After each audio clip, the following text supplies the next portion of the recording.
Remember your please and your thank yous. For me as a child, whenever I was in the company of other adults or if I got to go to someone else's house, that was always the rule that I had to remember. Remember to say your please and your thank yous. And last time when we looked at Psalm 20, it seemed to be the please. Before the battle, there was this trust and this reliance. There was a please that was directed to God. And then when we get to Psalm 21, we see that there's a thank you. They faced the battle, they've come through, they've had victory, and so they're bubbling over with praise and thanks to God. And the first half of 21, when you look at it, then seems to be the king's response and his thankfulness to God in the midst of it all. And then the second half of the psalm, there seems to be this theme of thanks to God for who he is and what he will do in the future as enemies approach. And in this psalm, I think we can get a few thoughts on thankfulness. Firstly, thankfulness takes the focus off us. You know, I think it's interesting that the king is full of thanks, and I suppose the temptation might have been to take the praise for himself, leading the people into battle, fighting hard, coming through with victory. If there was ever an opportunity to stand up and to take all the glory and praise, if there was ever a time to put yourself forward as God, it's now. But here within this psalm, David isn't pointing inwards to himself, but outwards to God. All I have, all I am, all I get to enjoy, it's not down to me.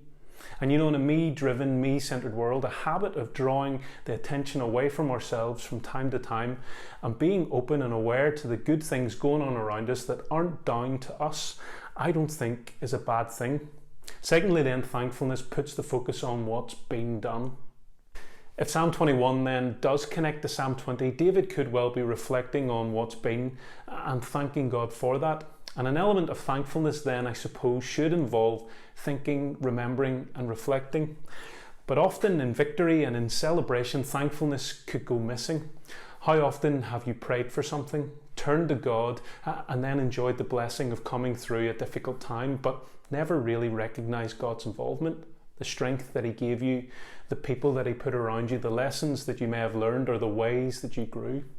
Often it can be easy to take those things but then not give thanks for them. Remembering and reflecting is important. It helps us to focus on what's been and what we might have gained through that. But in this psalm, it's a high moment, coming through the battle victoriously.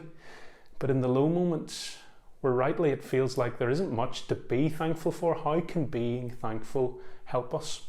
Well, thirdly, we see that thankfulness can help us to focus on God, which can hold us in the future no matter what lies ahead.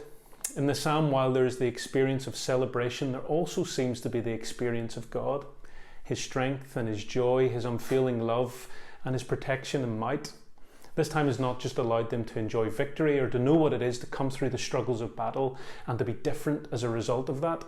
In this moment, it seems like they've experienced God. And thankfulness can be something that allows us to do that, having a rhythm of gratitude in our lives where we're not just thankful to God for what he does or for what he gives us, but in a way where our thankfulness is focused on him and on who he is first.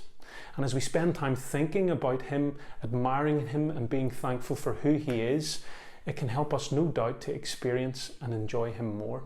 So thankfulness, it can be something that helps takes the focus off ourselves. It can be something that helps us to focus on what's been. And ultimately, it can be something that helps us to focus on and experience God more fully.